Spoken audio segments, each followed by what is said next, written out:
I just really wanted a business where I could attract clients rather than going on the infamous agent hamster wheel of door knocking, cold calling, and just being a slave to the game. Social media started really popping off for me around like 2024, kind of this exponential growth. I had a video, got 13.5 million views, and it was just none of them were my target demographic. Yeah. One of my first home tours, it got like 2 million views. Wow. I don't know, something shifted in the algorithm where I just got suddenly boring overnight. It suddenly became much more challenging. To spend a few extra minutes trying to figure out what's actually going to catch someone's attention. If you can't get someone to stop moving their thumb an extra half inch, We all get the same 24 hours. So why is it that some people build so much more with them? I'm Brian Coons, and this is the Builder Nation podcast, where we talk to top performers, entrepreneurs, and visionaries to uncover the architecture of a meaningful and fulfilling life. Let's get into it. Well, welcome to the Builder Nation podcast, where we interview millionaire entrepreneurs that are using leverage to increase their wealth and their family lives.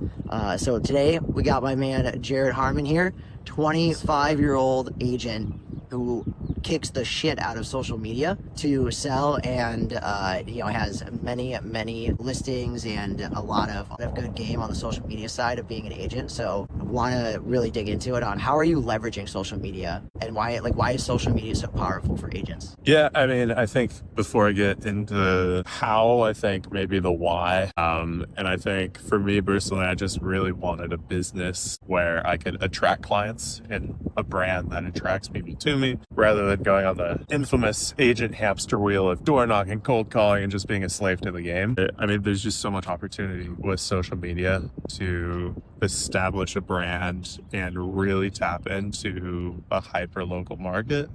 I cover all of San Diego County, but I'm really tapped into the metro area, and it really shows in the clients and the leads that I attract through those social channels. Interesting. So do you think that personal, the brand itself, how important is that specifically to finding leads versus just marketing?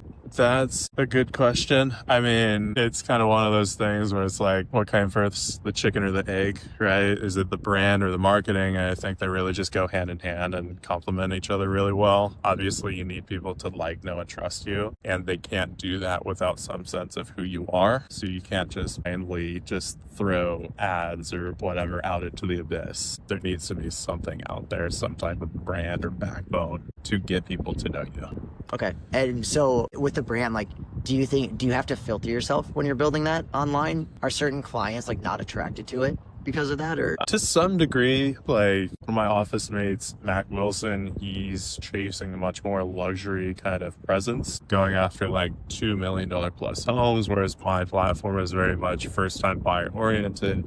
And that's kind of the way I want to present it. I want to be the guy that people come to for help, for solutions to their problems. And I'm okay helping people at all stages of their journey, but those first time buyers are kind of what I'm targeting and attracting at this point. What are some of the mistakes that you see with first time home buyers when they're looking for a place? Just kind of getting a little overzealous and thinking they can afford more than they can, not running the numbers ahead of time. For me personally, I like to be the first touch point throughout the whole process, because I can send people to my preferred lenders based on their needs, because everyone's a little different. But some people are they're calling me up hey, I'm pre-approved, I'm ready to go. I'm okay, great, who's your lender? Rocket Mortgage. I'm great, it's gonna be fucking miserable. You see that often, right? You see those big brand lenders and everyone, because that's what the ones that when they type in mortgage right on the internet, those are the ones that do marketing. They do the marketing. They have, Rocket in particular, they just bought Redfin. They have so many channels, and they're trying to build a whole massive market share, and they're trying to keep people within their own ecosystem. And very soon they're going to start capturing refinances. So they're going to take even more market share from just the general market. Yeah, one of my buddies told me, I can't remember who it was, but he was saying that in the next 5 or 10 years, not so much business is going to move over to founder-led brands. And so what do you think in terms of those giant market share companies like Rocket and Redfin and stuff versus you, who's hey, I got a boy who works at the smaller brokerage or this at this smaller company, but way better, right? I think there's a lot to be said on the level of service that's provided. Obviously, those giants with huge market share are going to stay relevant. I don't think there's any reality in which Rocket, with all the acquisitions they've done, are going to go anywhere anytime soon. But for someone with a brand and a proven track record of being able to provide people an excellent level of service at the same price, if not a better price, it really makes sense for people to go towards these smaller kind of companies and brands because they're going to get more out of it. Yeah, so in terms of marketing, right? Like you're not putting any dollars behind like any ads or anything, right? No. So yeah, like how does somebody, like because you're like 25, you just started this like a couple years ago.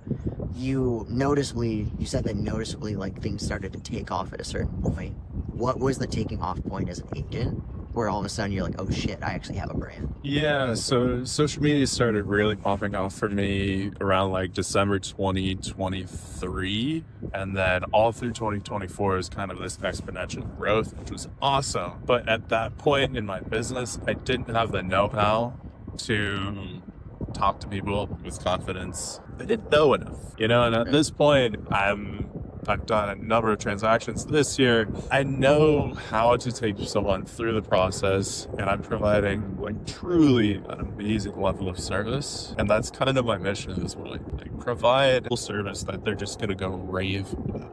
And it doesn't matter like what price point they're at. I want raving fans everywhere. How do you do that? Like how do you give such a unique level of service versus some of those other companies? I think a big part of it comes down to communication and then just showing up, When someone calls me and like, I'll tell you, some of my clients back in July told them to go start seeing open houses. They didn't think they were quite ready to start actually searching. I was like, go to some open houses. They call me up. I'm in Costa with my girlfriend. They call me up. They're like, we love this house. I'm like, okay. Before we even go home and drop off the groceries, I'm there at that listing. I'm touring the house so I can get eyes on that personally. And that same evening, we're writing an offer. And this is with a listing agent that I had known personally through broker relationships. Those relationships really are huge leverage in the industry.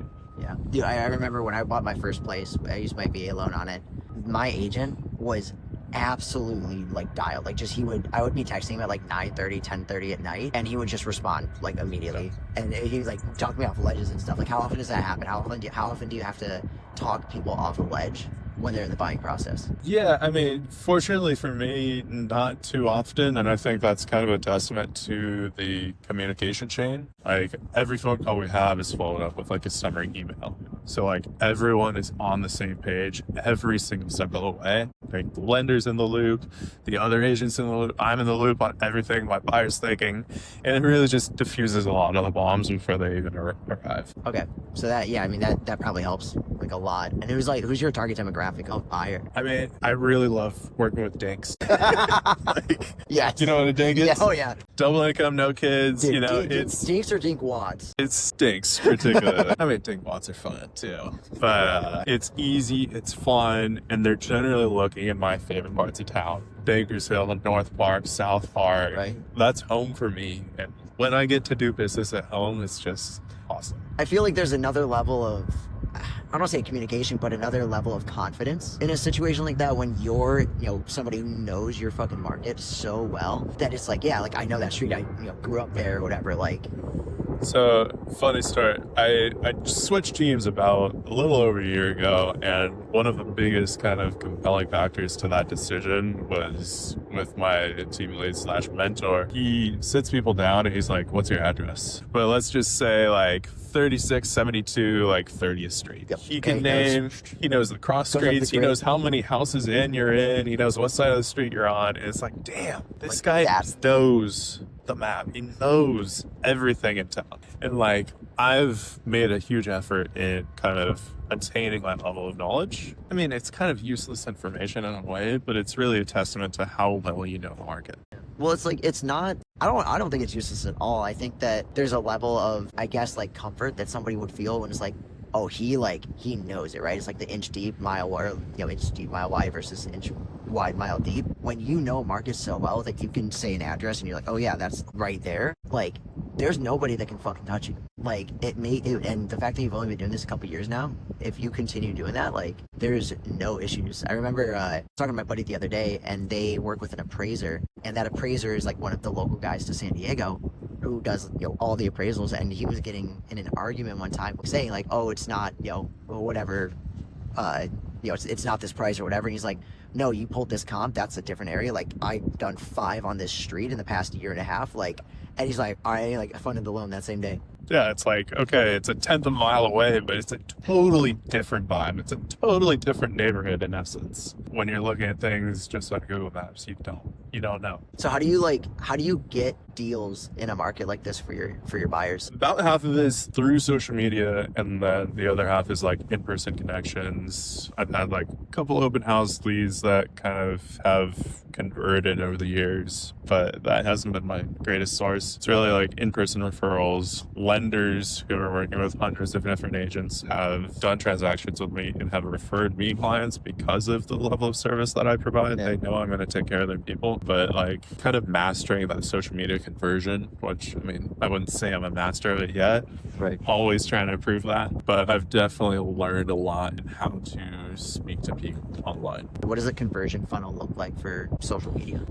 Yeah, so I've messed around with a few different things at this point. Like, the majority of my content is help tours, and there's simple call to action, like comment interested for more info. They comment interested, they get a DM, it asks them for their phone number, and then I get a text message once that phone number is registered.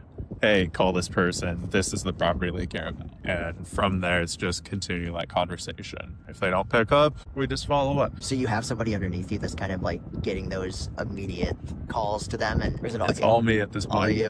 Yeah. So when they comment interested, do you have their phone number at that point, or? Yeah, so I mean, they comment interested. I don't have their phone number. They get prompted to give me their phone number. If they do, then I get a text straight to my phone with, here's their number, here's the property they want, and call them basically. Got it. No, that makes so much more sense. I was like, I don't know if you get their number right up, but that makes way more sense. Dude, that's awesome. So like, when you're actually like looking for the home, right? Like, and let's say you're buying it, you get it locked up. How are you negotiating for your buyers to get, I guess, I don't want to say the best price, but like, how are you working with them once you're actually in escrow? Yeah, I mean, it really comes down to what their level of urgency and like how much they love the property, right? Like, a couple times this year, we've come in right at asking price, no credits, no fluff, no bullshit. We want to lock up the property. Other times we've gone in over asking price, like, we want this home. And then when it comes to being in escrow, the biggest thing on the buyer side is really just the inspection. If there's some huge defect in the property, obviously we're negotiating to like have that covered or paid for or worked on. And if it's not, we're just gonna like pull out. We'll find something else. But again, that communication chain with the buyer. Here's your options at this point. This is how we can navigate it. Let me know how you want to move forward. Let me know if you have any questions. Yeah. So that's like, because you're working with more first-time home buyers than like the hardcore investor that needs like the flip, the best deal possible. Right.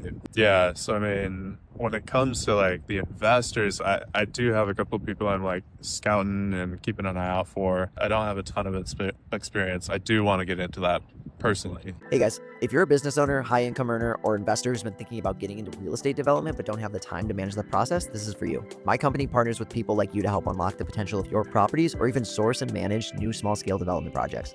We manage hundreds of ADUs and infill development projects across Southern California, and our team knows how to simplify the process so you can benefit from the upside without managing contractors, permits, or design headaches. Whether you want to develop your own property, explore ways to offset taxes, or just learn how the development model works, head to thebuildernation.com/partner. That's thebuildernation.com/partner, and see how we can help you build more with the same 24 hours. Now back to the show. Can I push one back on you? Absolutely. In your experience as an investor, what are some things that you would want an agent to do to represent you? Or let's start on the negative side. What are some things that have happened that you weren't so fond of when it came to negotiating a deal? Oh my God. So negotiating a deal, I've learned that if the agent doesn't want you to get the deal, you won't. It doesn't matter how much money you offer. They won't pick up your calls. They'll make it so difficult on you that they don't want to, like, you're going to be like, fuck this dude. You just won't want to do it. That seems so crazy to me. It's wild. I literally had this conversation the other day with somebody, and I was like, it's crazy when I call a property owner, or not a property owner, when I call an agent who's had a deal on market for 60, 90 days, and I call them and they pick up, which is the crazy part. Like, if they don't pick up, I'm like, oh, well, that's probably why. It's like, you don't pick up your phone. But they pick up and they're just so cold to somebody when I'm like, hey, like, this has been here for a while, like, just trying to understand, like, what's going on with the property, like, their timeline. And like, yeah, they put in an offer, I'll review it. And like, that's all they do. Yeah. And so basically I will work with the agent who has the listing most of the time. I try to, in that way, I don't have like one agent that just, will represent me on every single thing. But that's allowed me to get into a lot of deals because a lot of agents are incentivized by that to win the deal. Right. And it makes it a win-win. It's like, you already had the deal, it's like, I can, like, if you're, weird about it, like, I have, my partner as an agent, like, put in an offer and have him represent. But in certain scenarios, like, that will be the edge that I need. It's like anytime that an agent, like, brings me a deal, like, I will always give them, like, option first, and then additionally, like, option on the back end once we sell it. So it's, I try and make it a win-win there for agents on my side, but it's a weird space because it is like you have to find the agents that are doing some, they have good deals on a more regular basis. But then secondly, you have agents that they just happen to get one that like was a trust sale or just some random thing that like, I'm like, this is a great ADU play, right? For me, like, I'm like, this works, and they have no idea what they're holding on to. And so that's kind of how I found a lot of my deals is just an agent that's mislisted it, which is a win for me. And that's why, like, for me, I go teach how to list properties, like, with ADU potential in a way that doesn't lose value. Yeah, like, for someone like you, or, any of the agents to really, like, just need to understand, like, the basics. Where are you finding those lists? Are you just going on Zillow, or you? Yeah, I shop Redfin like it's Instagram. I scroll it more than Instagram half the time. And literally, like, every day, like, the second a deal comes up, I call them immediately. So many times I've had the agent be like, that was fast. Like, that's how they answer the phone. But yeah, like, it gets me in the door right away. And I, like, tell them, like, yep, it's in my buy box. Like, I kind of see the situation. If I can tell that I'm like vibing with them, if you vibe with them, like, it makes it 10 times easier to get the deal, and vice versa. If you don't, it makes it 10 times harder to get the deal. That's kind of, honestly, that's part of it, is like, I'll just call agents. If I vibe with them, like, we'll make a deal work, and I'll just work with them, and those are the ones that I really like try and push on. And yeah, that's how I've gotten like most of my deals. Gotcha. Love it. All right, so what does growing look like to you? I mean, at this point, really just doubling down on trying to get more clients, help more people, and like let that level of service kind of spread word in the background visibly. At the same time, double down on my brand, my reputation, establish and position myself as like the go-to resource for anything real estate related here in San Diego. Yeah. So you want to be known as like, where do you see the brand? Where do you see your brand kind of heading? Is it still like, I have a buddy like he's an ADU guy, but calls himself like the North Park Whisperer. And like that's good old bad. Yes. Yeah, dude. Like, so it's like, are you trying to get like that level, or are you trying to be a little bit more like the San Diego, realtor guy, and then like you can help service more areas once you get a team underneath? Yeah, I mean, for me personally, like when you're looking at that part of the business, scaling is the vision, and bringing a team on under me makes the most sense, because especially working with buyers, as my platform does tend to attract, that's the least leverageable type of client in real estate, just because showings and driving and everything's so time consuming. So it would definitely be like a showing partner type of model, bringing someone on, giving them 20-30% of whatever's going on to just handle all the showings, all the busy work. But really, like, I want to be the guy that people come to for help. And it doesn't even necessarily need to be like, hey, I'm ready to go, or hey, I want to put in 6 months, hey, I want to like, I'll help people plan for 2-5 years out. I'll send them to lenders, get them to run through the numbers and get on a preparation plan so that they can eventually accomplish the goals they have in mind. And this goes for business as well. I love talking to entrepreneurs because sometimes it's just so helpful to have a little outside perspective. Someone just pitches an idea that you just never even considered, and it should just overnight change your business. Yeah. And so for you, like, do you see the growth being more personal? Like, essentially, are you still going to be the face of all of it, or are you going to start teaching brokers and agents underneath you? Are you going to start teaching agents to use your same systems for social media to get leads? Like, which direction do you think it would go? That's a good question. I mean, it could be both, honestly. Like, I definitely want to be the face of my own business, but I'm totally open to teaching down the road. That's definitely a bit of a forethought at this point. Right. But totally open to it at some point. Right. Well, I mean, you're doing something that is relatively unique in the space. You're successfully leveraging social media to not only just be viral, but to actually find leads. And that's not a regular thing. Like, there's a lot of tactics and processes behind that. So, yeah, I mean, that's kind of the cool part about social media, you know. It's so localized, and like Zillow, Redfin, a lot of people get trapped like, oh, I want a house in North Park or South Park or downtown, wherever it is. They get trapped in this little bubble, and like through creating this content, I can expose them to different areas, different types of homes that they might not have even considered. And like, I'm doing this walkthrough, I'm trying to create a story, a feeling in them, and like make it feel like home, and like an opportunity awaits, and that gets them excited, and then they start expanding their own horizons and looking in different parts of town, and that's really cool. that's a really interesting. It's you're almost training your followers, or the potential buyers, and kind of opening their buy box, which inherently would make it easier for you just to buy with them, because they start seeing more and more places. You're showcasing them really well. 100%. I mean, there's probably honestly hundreds of people in my DMs that I don't have phone numbers for, that I've had more than 4 or 5 conversations with over the last couple of years. And I'm confident that they're going to transact with me when the time is right. But they're just biding their time, sitting on the sidelines, which is totally fine. They're getting the education they need to eventually be prepared to trigger. Yeah. What do you have a timeline for conversion, I guess, from this, the first time they DM you to, like, do you track that? No, I don't have any systems in place to keep track of that at this point. Yeah. I'm curious, like, what that is from, like, obviously if it's like an ad, right? Like, you're going to be way quicker on the conversion cycle. But if it's like they found you on social media, it's like from the time that they followed you or like sent you that first DM until they actually convert, that's probably, I would imagine, helpful. I had a lady reach out to me 2 weeks ago. Her parents are going through divorce. They need to list their property in Chula Vista. She messaged me out of the blue. I'd never had any contact with her before, because I said in a video years ago that I was at Hilltop High School. I'm not. This video was probably at least 2 years old at this point, but she's been following me, staying up with like what's going on all that time. She's just a complete voyeur to my page. But it's just really cool to see the way that kind of nurtures people, and they start to trust you. Right. They start to reach out. Yeah. So you, like, just from a trust perspective, like, how important do you think social media is?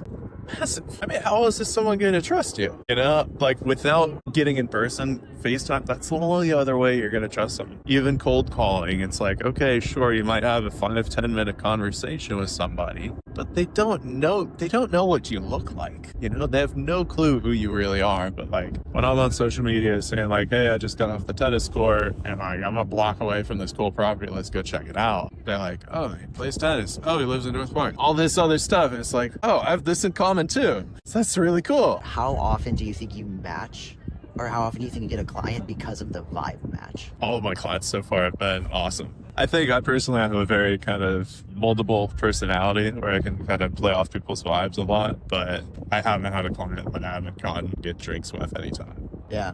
That makes sense. That's kind of like the vibe check is like, would I have a beer with you? As long as they pass that check. And I notice, like, you start to attract those people when you do start to share, and it literally makes your job easier. And it's that level of authenticity too. You know, I think I saw the biggest shift in my conversion cycle when I stopped selling and started just blabbering, honestly, just spewing words and like just without thought behind it, because it really shows kind of who I am. Yeah, how do you be more authentic in what you're creating? I mean, for me, it's just keeping system. The creation cycle is lightweight as possible. Like I walk through a home, I'm done filming in 2 minutes. I go back, I do a voiceover. It takes me 15 minutes. I'm not overthinking. I'm just doing. Just doing. Okay, so what does that creation process look like in there? Like, how do you script your videos?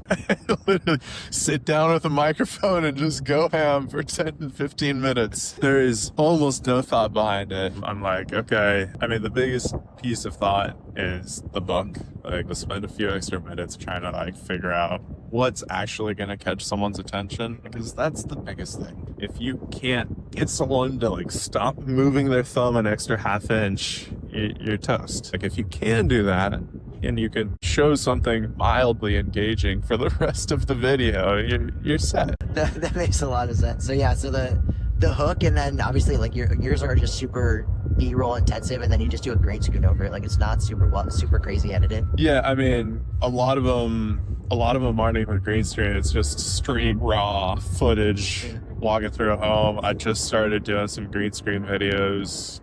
Took some inspo from one of my buddies.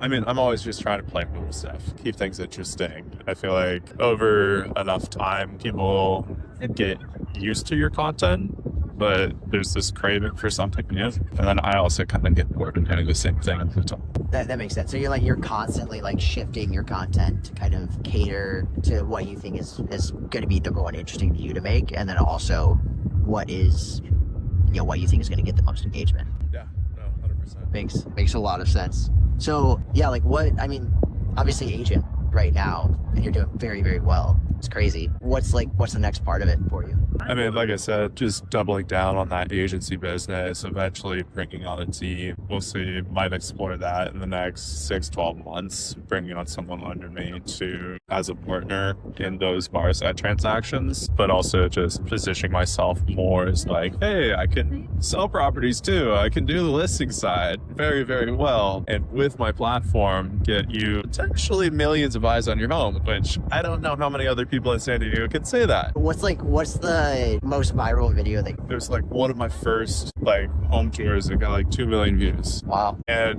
the lighting was good, but it was one of the worst videos I've ever made too. I've heard that so many times. It's just like, you don't get to decide what viral is. So yeah, that's crazy. How often do you have one that kind of pops off? Probably once or twice a month. They'll hit over 100,000 views, which still really good. Following that really viral moment, I had 6 months of just stupid views.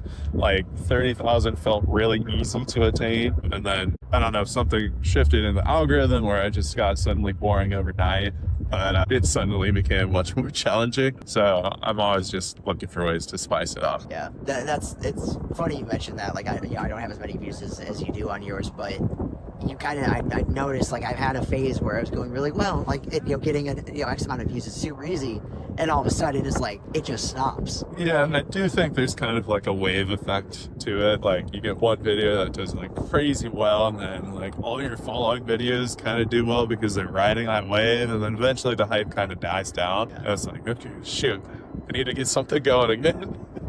Yeah, it's so funny because it becomes addictive in a way. For sure. Yeah, I can imagine with 2 million view videos, yeah, that felt pretty good. I think I got almost 4,000 followers from that one video. That's crazy. Yeah, so it's crazy. Then holding on to those followers is another challenge. If you consistently post content that people don't resonate with, the audience makes. Yeah, I had a video, a stupid video. It was basically a meme video, and it was a funny video, and then I just put funny text over it that had to do with real estate development. Got 13.5 million views. I got 5,000 or 6,000 followers from it, and it was just none of them were in my target demographic. Yeah. It was a relatively inappropriate video, so it was no one was in the demographic. That's a really good point. Is views are not the only thing. I would imagine would you rather have 5,000 people who actually fit your demographic or 5 million people following you? Exactly. And that's something we talk about a lot in some of my business groups. If you're converting 1 out of 100, that's a 10% conversion rate.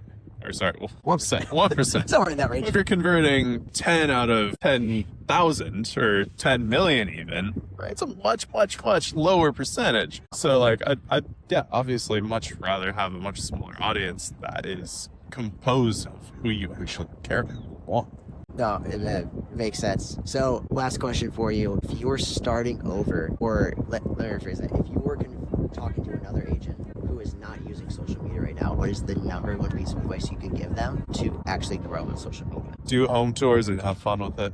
Be different, you know? Don't just spout off what the MLS says. Nobody fucking cares. Like, if people want the information, they're going to ask you for it. Love that. What and you mentioned before your business methodology is a little unorthodox. Yeah, I mean, I kind of tapped on it earlier, but a lot of traditional real estate is hammer phones, knock on doors, do open houses, and it's just this hamster wheel. Eventually you convert a client, but then it's like, shoot, where's my next client going to come from? And you're just back on that grind. I'm like, I don't want to do that. I'm not the type of guy who's going to cold call people. I'm not the type of guy who's going to go out, knock on doors. It's not fun. It's not entertaining. I don't want to do it. So I'm kind of a contrarian. Like, I took the hard way, and I've been building this social media platform for over 3 years at this point, and it's just now starting to convert and like show people that I am winning. It's been a long grind. It's not the easy way to do business. It's not. No, the social media. Everyone says it, right? It's like it's a hockey stick, and it sounds like you're actively on that upward, which is sick, dude. So people want to get in touch with you if they want to see your home tours. What's the best way to get in contact? Instagram, jaredharman.sd. Best place to find me. Jared, thank you. I'm stoked for your journey. It's gonna be it's cool watching it already. So appreciate it, man. Right back at you. All right. That's it for this episode of the Builder Nation podcast. If it gave you something to think about, hit subscribe, leave a review, and share it with someone who's leveling up. Until next time, keep building.